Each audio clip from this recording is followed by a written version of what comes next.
Hello, നമ്മളിന്ന് Himalayan നദികളുടെ ഗംഗ നദിയുടെ മാപ്പ് എക്സ്പ്ലനേഷനാണ് പഠിക്കുന്നത്. നമ്മുടെ ഇന്ത്യയിലെ ഏറ്റവും നീളം കൂടിയ നദിയും ഏറ്റവും കൂടുതൽ പോഷക നദികളുള്ള നദിയും ഒക്കെ നമ്മുടെ ഗംഗയാണ്. ഇന്ത്യയിലെ പുണ്യ നദി എന്നൊക്കെ അറിയപ്പെടുന്നതും ദേശീയ നദിയൊക്കെ ആരാണ്? ഗംഗാ നദിയാണ്.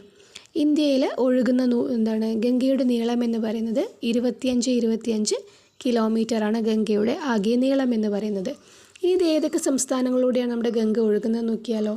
ഉത്തരാഖണ്ഡിലെ ഗംഗോത്രി ഹിമാനിയിലെ ഗായ്മുഖ് ഗുഹയിൽ നിന്നാണ് ഇത് ഉത്ഭവിക്കുന്നത്. ഇതാണ് ആ ഗുഹ കേട്ടോ. ഇതാണ് ആ ഗായ്മുഖ് ഗുഹ എന്ന് പറയുന്നത്. ഓക്കെ, അപ്പോൾ ഉത്തരാഖണ്ഡിലെ ഗംഗോത്രി ഹിമാനിയിലെ ഗായ്മുഖ് ഗുഹയിൽ നിന്നാണ് ആര് ഉത്ഭവിക്കുന്നത്? ഗംഗാ നദി ഉത്ഭവിക്കുന്നത്. ഇനി ഏതൊക്കെ സംസ്ഥാനങ്ങളിലൂടെയാണ് നമ്മുടെ ഗംഗാ നദി ഒഴുകുന്നത്? നമ്മുടെ ഗംഗാ നദി ഒഴുകുന്നത് ഉത്തരാഖണ്ഡിൽ നിന്നാണ് ഉത്ഭവിക്കുന്നത്. അപ്പോൾ ഉത്തരാഖണ്ഡ് ഒന്നാമത്തെ സംസ്ഥാനമാണ്. പിന്നെ ഉത്തർപ്രദേശ്, ഏറ്റവും കൂടുതൽ നീളത്തിൽ ഒഴുകുന്നത് ഉത്തർപ്രദേശിലൂടെയാണ്. 1450 കിലോമീറ്ററാണ് ഇത് ഉത്തർപ്രദേശിലൂടെ ഒഴുകുന്നത്. ഓക്കെ, പിന്നീട് ഒഴുകുന്നത് ബീഹാറിനെ രണ്ടായിട്ട്, വടക്ക് ബീഹാർ എന്നും തെക്ക് ബീഹാർ എന്നും വേർതിരിച്ച് പകുതിയായിട്ട് ഒഴുകുന്നുണ്ട്? ബീഹാർ ഒഴുകുന്നുണ്ട്. ബീഹാറിലൂടെ ഗംഗ ഒഴുകുന്നുണ്ട്. പിന്നീട് ജാർഖണ്ഡിലൂടെ കുഞ്ഞു പോർഷൻ ഒഴുകുന്നുണ്ട്? മൂന്നാമതായിട്ട് ജാർഖണ്ഡിലൂടെ ഒരു കുഞ്ഞു പോർഷനും പിന്നീട് വെസ്റ്റ് ബംഗാളിലേക്ക് കടന്നിട്ട് രണ്ടായി തിരിയുന്നുണ്ട്. നമ്മുടെ വെസ്റ്റ് ബംഗാളിലേക്ക് ഗംഗ തിരിഞ്ഞിട്ട് ഇതെന്തായി തിരിയുന്നു? രണ്ടായിട്ട് തിരിയുന്നുണ്ട്. ഏതൊക്കെയാണ്? രണ്ട് പ്രധാന കൈവഴിയായിട്ടാണ് ആര് തിരിയുന്നത്? ഗംഗാ നദി തിരിയുന്നത്. ഏതൊക്കെയാണ്? ഒന്ന് നമ്മുടെ ഹൂഗ്ലി എന്ന് പറയുന്ന ഒരു നദിയും, അതുപോലെ തന്നെ പത്മ എന്ന പേരിൽ ബംഗ്ലാദേശിൽ ഗംഗ അറിയപ്പെടുന്ന പേരെന്താണ്? പത്മ എന്നാണ്. അപ്പോൾ പത്മ എന്നുള്ള പേരിൽ ബംഗ്ലാദേശിലേക്കും ഒഴുകുന്നു. അപ്പോൾ ഒന്നും കൂടെ പറയാം. ഗംഗോത്രി ഹിമാനിയിൽ നിന്നാണ് ആര് ഉത്ഭവിക്കുന്നത്? ഗംഗ ഉത്ഭവിക്കുന്നത് ഉത്തരാഖണ്ഡിൽ നിന്ന്. അവിടെ നിന്നും ഇത് യു പിയിലേക്ക് കടക്കുന്നു. യു പിയിൽ നിന്നും കടന്ന് യുപിയിലൂടെ ഒഴുകി, യു പിയിലാണ് ഏറ്റവും കൂടുതൽ ഒഴുകുന്നത്. യു പിയിലൂടെ ഒഴുകി ഇത് എവിടേക്ക് എത്തുന്നു? ബീഹാറിലേക്ക് എത്തുന്നു. പിന്നീട് ഇത് യു പിയിലൂടെ ഒഴുകി എവിടേക്ക് കിടക്കുന്നു? ബീഹാറിലേക്ക് കിടക്കുന്നു. ഓക്കെ, ബീഹാറിൽ കിടക്കുന്നു. അടുത്ത സംസ്ഥാനം ബീഹാർ. ഉത്തരാഖണ്ഡ്, യു പി, പിന്നീട് ബീഹാറിൽ നിന്നും ഛത്തീസ്ഗഡിൻ്റെ കുഞ്ഞു പോർഷനിലൂടെ ഒഴുകി ഇത് വെസ്റ്റ് ബംഗാളിലേക്ക് കിടക്കുന്നു. വെസ്റ്റ് ബംഗാളിൽ ഫറാക്ക എന്ന് പറയുന്ന സ്ഥലത്ത് വെച്ചിട്ട്, എവിടെയാണ്? ഫറാക്ക എന്ന് പറയുന്ന സ്ഥലത്ത് വെച്ചിട്ട് ഇത് രണ്ട് കൈവഴികളായി തിരിയുന്നു. ഓക്കെ, രണ്ട് കൈവഴികളായി തിരിയുന്നു. ഇനി എന്താണ് കൈവഴി? ഇതിപ്പോൾ ഒരു നദി ഒഴുകുകയാണെന്ന് വെച്ചോ. ആ നദിയിലേക്ക് വന്ന് ചേരുന്ന നദികളെ നമ്മൾ എന്ത് പറയും? പോഷക നദികൾ എന്ന് പറയും. ഓക്കെ, ഈ നദിയിലേക്ക് ജലം കൊണ്ടുവന്ന് ഒഴുക്കുന്ന നദി നമ്മൾ എന്ത് പറയും? പോഷക നദികൾ എന്ന് പറയും. ഓക്കെ, ഇനി വേറൊരു നദി ഇങ്ങനെ ഒഴുകുകയാണ്. ആ നദി എന്തായി തിരിയാണ്? രണ്ടായിട്ട് അങ്ങ് പിരിഞ്ഞു. ഇതിങ്ങോട്ടേക്ക് ഒഴുകി, ഇത് രണ്ടായിട്ട് പിരിഞ്ഞു. അതിന് നമ്മൾ എന്ത് പറയാം? കൈവഴി എന്ന് പറയാം. ഓക്കെ, കൈവഴിയുടെ ഇംഗ്ലീഷാണ് ഡിസ്ട്രിബ്യൂട്ടറി, പോഷക നദിയുടെ ഇംഗ്ലീഷാണ് ട്രിബ്യൂട്ടറീസ് എന്ന് പറയുന്നത്. ഓക്കെ, അങ്ങനെ രണ്ട് കൈവഴിയായിട്ട് തിരിയുന്നു. അത് ഇന്ത്യയിലേക്ക് വെസ്റ്റ് ബംഗാളിലൂടെ ഒഴുകുന്നത് ഹൂഗ്ലി എന്ന് പറയുന്ന കൈവഴിയും ബംഗ്ലാദേശിലേക്ക് ഒഴുകുന്നത് പത്മ എന്ന് പറയുന്ന കൈവഴിയുമാണ്. ഓക്കെ, പത്മ എന്ന് പറയുന്ന കൈവഴിയുമാണ് എവിടെ ഒഴുകുന്നത്? നമ്മുടെ ബംഗ്ലാദേശിൽ ഒഴുകുന്നത്. ഓക്കെ, അപ്പോൾ ഒന്നും കൂടെ പറയാം. ഏതൊക്കെ സംസ്ഥാനങ്ങളാണ്? ഉത്തരാഖണ്ഡിൽ ഉത്ഭവിച്ച് യു പിയിൽ ഏറ്റവും നീളം ഒഴുകുന്നത് യു പിയിലാണ്. പിന്നീട് ബീഹാർ, പിന്നീട് ജാർഖണ്ഡിൻ്റെ കുഞ്ഞു പോർഷൻ, പിന്നീട് വെസ്റ്റ് ബംഗാളിൽ വെച്ചിട്ട് ഫറാക്കയിൽ വെച്ചിട്ട് രണ്ട് കൈവഴിയായി തിരിയുന്നു. ഹൂഗ്ലി എന്ന് പറയുന്ന കൈവഴിയായിട്ടും പത്മ എന്നുള്ള പേരിൽ ഗംഗയുടെ ബംഗ്ലാദേശിലുള്ള പേരാണെന്ത്? പത്മ എന്ന് പറയുന്ന കൈവഴിയുമായിട്ട് ഇത് രണ്ടായിട്ട് പിരിയുന്നു. എന്നിട്ട് ഇത് പോയി പതിക്കുന്നത് എവിടെയാണ്? പതിക്കുന്നത് ബേ ഓഫ് ബംഗാളിലാണ്. എവിടെയാണ്? Bay of Bengal. ബംഗാൾ ഉൾക്കടലിലാണ് നമ്മുടെ ഗംഗാ നദി പോയി പതിക്കുന്നത്. ഓക്കെ, ഇനി നമുക്കറിയാം ഏറ്റവും കൂടുതൽ പോഷക നദികളുള്ള നദിയാണ് നമ്മുടെ ഗംഗ എന്ന് പറയുന്നത്. ഓക്കെ, അതിനെ നമ്മൾ രണ്ടായി തിരിച്ചിട്ടുണ്ട്. വലതുവശത്തു കൂടെ ചേരുന്ന പോഷക നദികളും ഇടതുവശത്തു കൂടെ ചേരുന്ന പോഷക നദികളും. നമ്മുടെ ഗംഗ ഒഴുകുന്ന ഡയറക്ഷൻ എങ്ങനെയാണ്? ഈ ഒരു ഡയറക്ഷനിലേക്കാണ് പോകുന്നത് അല്ലേ? ഈ ഒരു ഡയറക്ഷനിലേക്ക് പോകുമ്പോൾ നിങ്ങൾക്കറിയാം ഇതിൻ്റെ ഈ സൈഡ് ഇതിൻ്റെ ഏതായിരിക്കും? അതിൻ്റെ ഇടത് ഭാഗമായിരിക്കും. ഇതിൻ്റെ ഇടത് ഭാഗവും ഈ ഭാഗം അതിൻ്റെ വലത് ഭാഗവുമായിരിക്കും. അതേപോലെ തന്നെ ഈ ഒഴുകുന്ന പോഷക നദികളെല്ലാം ഇതിൻ്റെ ഇടത് ഭാഗത്തു നിന്നും ചേരുന്നതും ഈ പോഷക നദികളെല്ലാം ഇതിൻ്റെ വലത് ഭാഗത്ത് നിന്ന് ചേരുന്ന പോഷക നദികളുമാണ്. ഓക്കെ, അപ്പോൾ ഇതിൻ്റെ ഇടതുവശത്തു നിന്നും ചേരുന്ന പോഷക നദികൾ ഏതൊക്കെയാണ്? ഇമ്പോർട്ടൻ്റ് ആയിട്ടുള്ളത് ഇതെല്ലാമാണ്. രാംഗംഗ, ഗോമതി, ഗാഗ്ര, ഗണ്ഡക്, കോസി. ഓക്കെ, മഹാനന്ദ അത്രയ്ക്ക് ഇമ്പോർട്ടൻ്റ് അല്ല. അത് പത്മയിലാണ് പോയി ചേരുന്നത്. പത്മ കൈവഴിയായി പിരിഞ്ഞില്ലേ, ആ പത്മയിലാണ് ആര് പോയി ചേരുന്നത്? മഹാനന്ദ പോയി ചേരുന്നത്. ഓക്കെ, അപ്പോൾ ഇടത് ഭാഗത്ത് നമ്മുടെ ഗംഗ ഒഴുകുന്നതിൻ്റെ ഇടത് ഭാഗത്ത് നിന്നും ചേരുന്ന പോഷക നദികൾ ഏതൊക്കെയാണ്? രാംഗംഗ, ഗോമതി, ഗാഗ്ര, ഗണ്ഡക്, കോസി, മഹാനന്ദ. ഇത്രയും പോഷക നദികളാണ് ഗംഗയുടെ ഇടത് ഭാഗത്ത് നിന്നും ഇടതുവശത്തിൽ നിന്നും ഗംഗയിലേക്ക് ചേരുന്ന പോഷക നദികൾ. ഇനി വലതുവശത്ത് ചേരുന്ന പോഷക നദികൾ ഏതൊക്കെയാണ്? ഒന്ന് യമുന. ഇത് കണ്ടോ, യമുന. ഇതെല്ലാം യമുനയുടെ പോഷക നദികളാണ്. ചമ്പൽ, സിന്ധ്, ബെത്വ, കെന്ന്. ഓക്കെ, ഈ ടോൺസും ഓക്കെ യമുനയുടെ പോഷക നദികളാണ്. ഓക്കെ, ചമ്പൽ, സിന്ധ്, ബെത്വ, കെന്ന്, ടോൺസ് ഒക്കെ ആറിൻ്റെ പോഷക നദികളാണ്? യമുനയുടെ പോഷക നദികളാണ്. പിന്നീട് ദേ സോൺ നദി. സോൺ നദി കണ്ടോ, സോൺ നദി. അതുപോലെ തന്നെ ഹൂഗ്ലിയിൽ പോയി ചേരുന്ന ദാമോദർ നദിയൊക്കെയാണ് വലത് വശത്ത് കൂടെ ഗംഗയിൽ ചേരുന്ന പോഷക നദികൾ. ഇനി ഇതിൻ്റെ കോഡൊക്കെ പറയുകയാണെങ്കിൽ നമുക്ക് അറിയാം. വലത് വശത്ത് ചേരുന്നത് യമുന. ഏതൊക്കെയായിരുന്നു? യമുന, സോൺ നദി, സോൺ, യമുന, സോണ്, പിന്നീട് ദാമോദർ നദി. യശോദ എന്ന് നമുക്ക് കണക്ട് ചെയ്യാൻ പറ്റും. ഏത് ഭാഗത്ത് നിന്ന് ചേരുന്നത്? വലത് വശത്തു നിന്ന് ചേരുന്നത്. വലത് വശത്ത് ചേരുന്നത് യശോദ എന്നുള്ള പേരിൽ നമുക്ക് കണക്ട് ചെയ്യാൻ പറ്റും. യശോദ എന്നുള്ള പേരിൽ. ഇനി നമുക്ക് ഇടത് ഭാഗത്ത് നിന്ന് ചേർന്ന് നോക്കാം. ഓക്കെ, ഇടത് ഭാഗത്ത് നിന്ന് ചേരുന്ന ആരൊക്കെയാണ്? ആദ്യം രാംഗംഗ. ആദ്യം ആരാ ചേരുന്നത്? ആദ്യം രാംഗംഗ. പിന്നീട് 3 ജികളാണല്ലേ, ഗോമതി, ഗാഗ്ര, ഗണ്ഡക്. 3 ജികൾ, ഗോമതി, ഗാഗ്ര, ഗണ്ഡക്, 3 ജികൾ. പിന്നീട് കോസി. പിന്നീട് ഇതാണ് കോസിയാണ്. ഓക്കെ, അപ്പോൾ രാംഗംഗ, 3 ജികൾ ഏതൊക്കെയാണ്? ഗോമതി, ഗാഗ്ര, ഗണ്ഡക്, പിന്നീട് കോസി. നമുക്ക് എല്ലാവർക്കും അറിയാം അയ്യപ്പനും കോശി മൂവി. അയ്യപ്പനും കോശി മൂവിയിൽ അവിടെ അയ്യപ്പൻ ബിജു മേനോനാണ്, കോശി എന്ന് പറയുന്നത് നമ്മുടെ പൃഥ്വിരാജാണ്. അതിൽ നിങ്ങൾക്ക് ആ സീനൊക്കെ ഓർമ്മയുണ്ടാവും. ഫസ്റ്റത്തെ സീനൊക്കെ ഓർമ്മയുണ്ടാവും. അതിൽ നമ്മുടെ കോശി എന്ന് പറയുന്നത് ട്രാപ്പിലാക്കുകയാണ്. കോശീനെ വിശ്വസിച്ചതുകൊണ്ട് നമ്മുടെ അയ്യപ്പനാണ് അവിടെ ട്രാപ്പിലാവുന്നത്. അയാളുടെ ജോലിക്ക് പോവുകയാണ്. ഈ അയ്യപ്പനും റാമുമായിട്ട് നമുക്ക് കണക്ട് ചെയ്യാൻ പറ്റും. അയ്യപ്പൻ്റെ ഒരു സിനോണിമായിട്ട് നമുക്ക് റാം, ദൈവങ്ങളുടെ പേരല്ലേ, അപ്പോൾ അയ്യപ്പൻ്റെ ഒരു സിനോണിമായിട്ട് നമുക്ക് റാം ഉപയോഗിക്കാം. റാമിനെ അതായത് കോസിയെ വിശ്വസിച്ചുകൊണ്ട് ആര് 3G ആയി? കോസി 3G ആയി എന്ന് കണക്ട് ചെയ്യാൻ പറ്റുമെങ്കിൽ എടുക്കുക. ഓക്കെ, കോസിയെ വിശ്വസിച്ചതുകൊണ്ട് റാം 3G ആയി എന്ന് വിചാരിക്കുക. അപ്പോൾ രാംഗംഗ, 3 ജികൾ, ഗോമതി, ഗാഗ്ര, ഗണ്ഡക്, പിന്നെ കോസി നദി. ഇതാണ് ഏത് ഭാഗത്ത് നിന്ന്? ഇടത് ഭാഗത്ത് നിന്നും ചേരുന്ന പോഷക നദികളാണ് ഇത്. ഇടത് ഭാഗത്ത് നിന്നും ചേരുന്ന പോഷക നദികളാണ് ഇത്. അപ്പോൾ പോഷക നദികളുടെ പേരുകളും ഏത് വശത്തു നിന്നാണെന്നും ക്ലിയർ ആയെന്ന് വിശ്വസിക്കുന്നു. ഇനി അടുത്തതിലേക്ക് ഓരോ നദികൾ എവിടെ നിന്നാണ് ഉത്ഭവിക്കുന്നത് എന്ന് നമുക്ക് പറഞ്ഞു പോവാം. ഓക്കെ, ഇനി നമ്മുടെ ഗംഗയ്ക്ക് നമ്മൾ പറഞ്ഞു ഉത്തരാഖണ്ഡിലെ ഗായ്മുഖ് ഗുഹയിൽ നിന്ന് ഇത് ഉത്ഭവിക്കുമ്പോൾ ഗംഗ എന്നല്ല ഇതിൻ്റെ പേര്. അവിടെ നിന്ന് ഉത്ഭവിക്കുമ്പോൾ ഇതിൻ്റെ പേരെന്താണ്?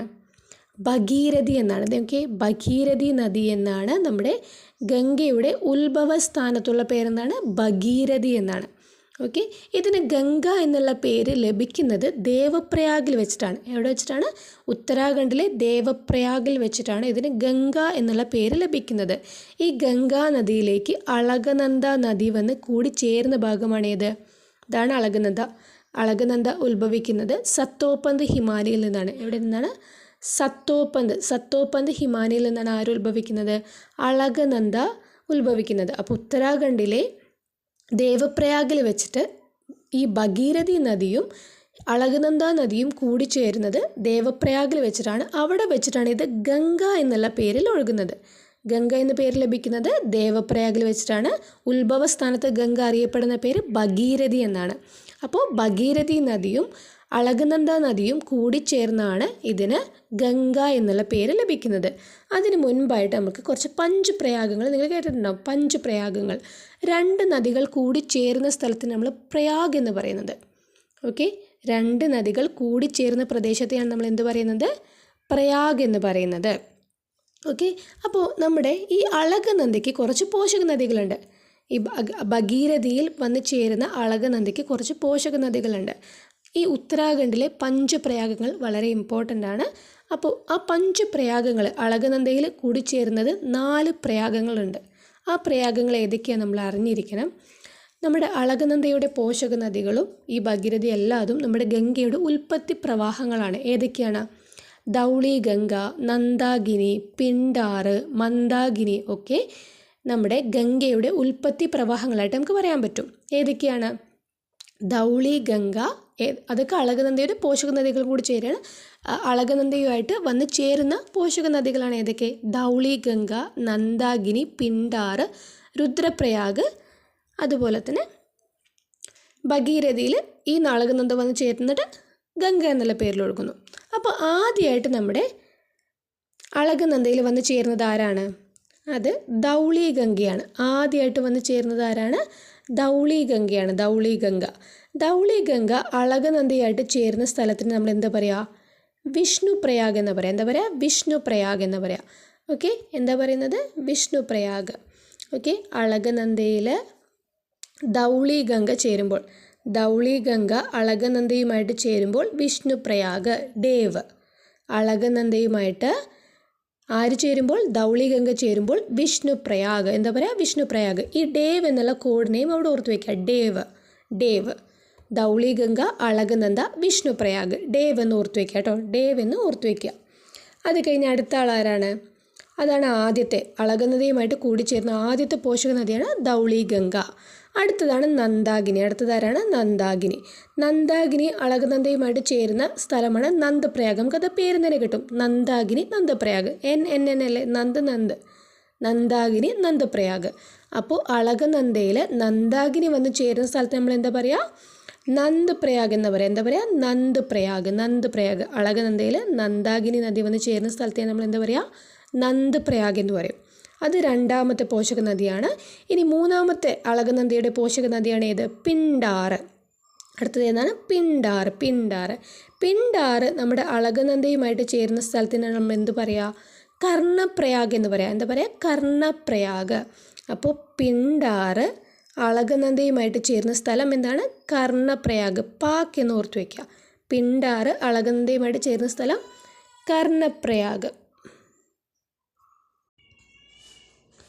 ഇനി അടുത്ത് നമുക്ക് പഠിക്കാനുള്ളത്, നമ്മളിപ്പോൾ എന്താണ് പിണ്ടാറും അതുപോലെ തന്നെ അളകനന്ദയും ചേർന്നാൽ ഏതാവെന്ന് പഠിച്ചു?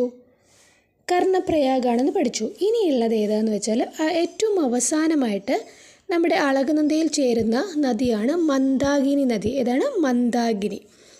ഈ നദി അത് ഉത്ഭവിച്ച് വരുന്നത് കണ്ടോ? കേദർനാഥിൽ നിന്നാണ്. എവിടെ നിന്ന് ഉത്ഭവിച്ച് വരുന്നത്? കേദർനാഥിൽ നിന്ന് ഉത്ഭവിച്ച് വരുന്ന നദിയാണ്, അല്ലെങ്കിൽ കേദർനാഥിൻ്റെ തീരത്തു കൂടെ ഒഴുകുന്ന നദിയാണ് ആര്? മന്ദാകിനി എന്ന് പറയുന്നത്. മന്ദാകിനി അളകനന്ദയിൽ ചേരുന്ന പ്രയാഗാണ് ഏത്? അതാണ് രുദ്രപ്രയാഗ്. ഏതാണ്? രുദ്രപ്രയാഗാണ്. ഏറ്റവും അവസാനം അളകനന്ദയിൽ വന്ന് ചേരുന്ന പോഷക നദിയാണ് മന്ദാകിനി. ആ കൂടിച്ചേരുന്ന പ്രയാഗിനെ നമ്മൾ രുദ്രപ്രയാഗ് എന്ന് പറയും. അപ്പോൾ നമുക്കത് എങ്ങനെ എഴുതാം? മന്ദാകിനി നദി അളകനന്ദയിൽ ചേരുന്ന സ്ഥലത്തിന് നമ്മൾ എന്ത് പറയുന്നു? രുദ്രപ്രയാഗ് എന്ന് പറയുന്നു. അപ്പോൾ നമുക്ക് MAR എന്ന് പറഞ്ഞു. ഇനി നമുക്ക് അതിനെ മീനിങ് ഫുൾ ആക്കാൻ ഒരു KS കൂടെ ചേർത്ത് നോക്കിയേ. അപ്പോൾ എന്തായി? മാർക്സ് എന്ന് കിട്ടൂല്ലേ? നമുക്ക് മാർക്സ് എന്ന് കിട്ടും. ഓക്കെ, ഇപ്പോൾ നമുക്കിതെല്ലാം കൂടെ ഒരു കോഡാക്കാൻ വേണ്ടിയിട്ടാണ് ഓരോന്നോരോന്ന് ഞാൻ പറയുന്നത്. MAR, മാർന്ന് മാത്രം അതിന് കൂടെ ഒരു KS കൂട്ടി നമുക്കൊരു മാർക്സ് മീനിങ് ഫുൾ ആയിട്ടൊരു വേർഡ് നമുക്ക് കണക്ട് ചെയ്യാൻ പറ്റും. അപ്പോൾ മന്ദാകിനി അളകനന്ദയിൽ ചേരുന്നത് രുദ്രപ്രയാഗിൽ വെച്ചിട്ട്. അപ്പോൾ അത്രയാണ് അളകനന്ദയുടെ പോഷക നദികൾ. പിന്നീട് ഈ അളകനന്ദയും നമ്മുടെ ഭഗീരഥി, ഗംഗോത്രിയിൽ നിന്ന് ഉത്ഭവിച്ചു വരുന്ന ഉത്ഭവസ്ഥാനത്ത് ഭഗീരഥി എന്നറിയപ്പെടുന്ന നദിയും നമ്മുടെ അളകനന്ദ നദിയും കൂടി ചേർന്നിട്ടാണ് എന്തുണ്ടാവുന്നത്? ഗംഗ ഉണ്ടാവുന്നത്. അപ്പോൾ ഈ കൂടിച്ചേരൽ നമ്മൾ എന്ത് പറയുക? ദേവപ്രയാഗ് എന്ന് പറയാം. എന്താ പറയുക? ദേവപ്രയാഗ് എന്നാണ് പറയുക. ഓക്കെ, അപ്പോൾ അതാണ് ഇതിൻ്റെ ഉൽപ്പത്തി പ്രവാഹം എന്ന് പറയുന്നത്. ഗംഗ ഉത്ഭവിച്ച് വരുന്ന സ്ഥാനത്ത് എന്തൊക്കെയാണ് നടക്കുന്നതെന്നാണ് നമ്മൾ ഇത്രയും പഠിച്ചത്. അപ്പോൾ വിഷ്ണുപ്രയാഗ്, നന്ദപ്രയാഗ്, കർണപ്രയാഗ്, രുദ്രപ്രയാഗ്, ദേവപ്രയാഗ്, ഇത്രയുമാണ് പഞ്ചപ്രയാഗങ്ങൾ. ഉത്തരാഖണ്ഡിലുള്ള പ്രശസ്തമായിട്ടുള്ള പഞ്ചപ്രയാഗങ്ങൾ ഇത്രയുമാണെന്ന് ഓർക്കുക. ഓക്കെ, ഇനി അടുത്തത് ഇത് ഞാൻ കോഡാക്കി സെറ്റാക്കി തരാം. കോഡ് എന്താണെന്ന് വെച്ചാൽ നമ്മൾ ഡേവ്, ഡേവ് പഠിച്ചില്ലേ, ധൗളി ഗംഗ അളകനന്ദയും ചേർന്ന് വിഷ്ണുപ്രയാഗ്. ഓഫ്, പാക്, പിണ്ടാർ അളകനന്ദയിൽ ചേർന്നിട്ട് കർണപ്രയാഗ്. ഗിവ്സ്, ബാഡ്, ബാഡ് എന്ന് പറയുന്നത് ഭഗീരഥിയും അളകനന്ദയും ചേർന്നിട്ട് ദേവപ്രയാഗ്. ഭഗീരഥിയും അളകനന്ദയും ചേർന്ന് ദേവപ്രയാഗാണ് ബാഡ്. അടുത്തത് മാർക്സ്. ഓക്കെ, അപ്പോൾ എല്ലായിലും Dave of, pack, gives, bad, marks, ഈ 5 പ്രയോഗങ്ങൾ നിങ്ങൾക്ക് കിട്ടും. അതിൽ ഞാൻ പറയാത്തത് നന്ദപ്രയാഗ് മാത്രമാണ്. നമുക്ക് ആ പേര് തന്നെ കിട്ടും, നന്ദാഗ്നി, നന്ദപ്രയാഗ്. അപ്പോൾ Dave of, pack, gives, bad, marks എന്നാണ് ഇതിൻ്റെ കോഡ് കേട്ടോ. ഓക്കെ, കണക്ട് ചെയ്യാൻ പറ്റുമെങ്കിൽ കണക്ട് ചെയ്യാം. ഓക്കെ, ഇനി അടുത്തത് നമ്മളിനി ഇതിൽ പഠിക്കുന്നത്, നമുക്കിനി ഹിമാലയ നദികൾ ഒരു നദിയും കൂടെ ഉണ്ട്. ഏതാണ്? സിന്ധു നദിയാണ് അല്ലേ. സിന്ധു നദി, അതുപോലെ തന്നെ ബ്രഹ്മപുത്രയുണ്ട്. അതിൽ ഈ സിന്ധു നദീ വ്യവസ്ഥയെയും ഗംഗാ നദീ വ്യവസ്ഥയും തമ്മിൽ വേർതിരിക്കുന്ന ഒരു ജല അതിർത്തി ഉണ്ട്, അല്ലെങ്കിൽ ജലവിഭാജകമുണ്ട്.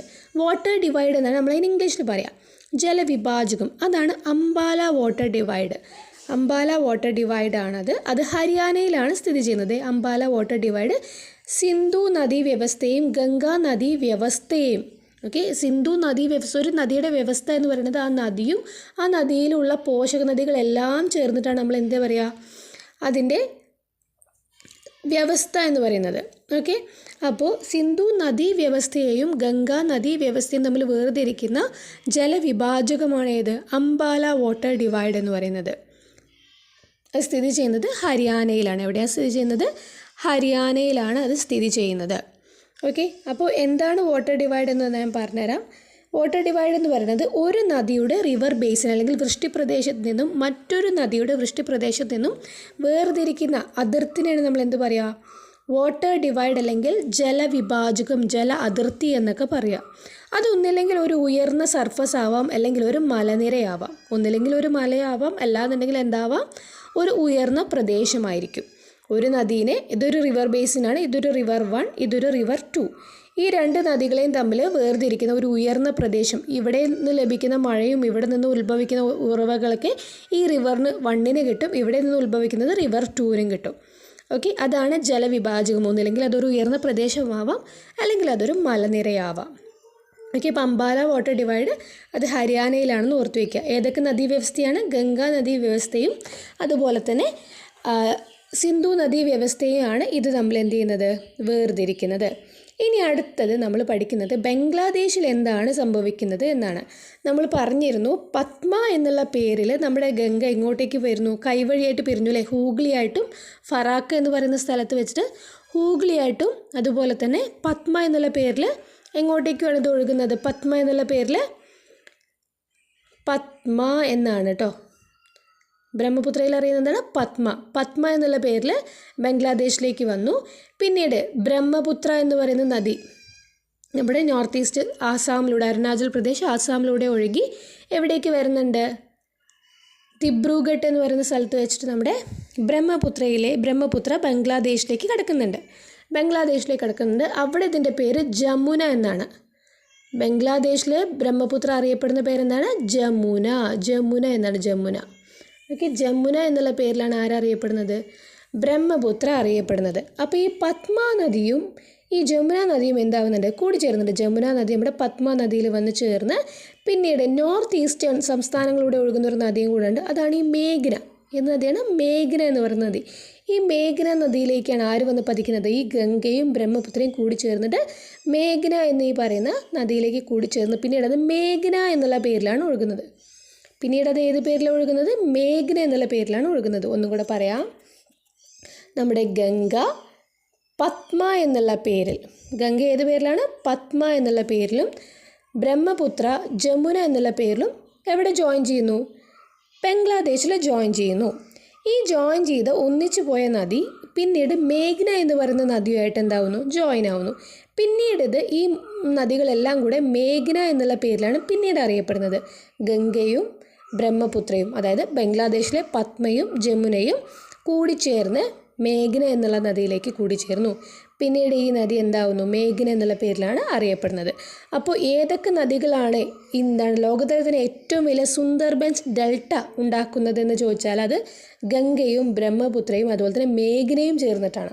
നമ്മുടെ ക്വസ്റ്റ്യൻസിലൊക്കെ ഗംഗയും ബ്രഹ്മപുത്രയുമാണ് കാണാറുള്ളത്, എന്നാൽ മേഘ്നയും കൊടുക്കുന്നുണ്ടെന്ന് ഓർക്കുക. അപ്പോൾ ഗംഗയും ബ്രഹ്മപുത്രയും ചേർന്ന് മേഘ്നയിലേക്ക് ഒഴുകുന്നു. മേഘ്ന എന്നുള്ള പേരിൽ പിന്നീട് ഒഴുകുന്നു. അപ്പോൾ സുന്ദർബൻസ് ഡെൽറ്റ ഉണ്ടാക്കുന്നത് ഗംഗയും ബ്രഹ്മപുത്രയുടെയും കൂട്ടായിട്ടുള്ള പ്രവർത്തനം കൊണ്ടാണെന്ന് ഓർക്കുക. ഓക്കെ, ഇനി ബാക്കി നമുക്ക് അടുത്ത ക്ലാസ്സിൽ പഠിക്കാം.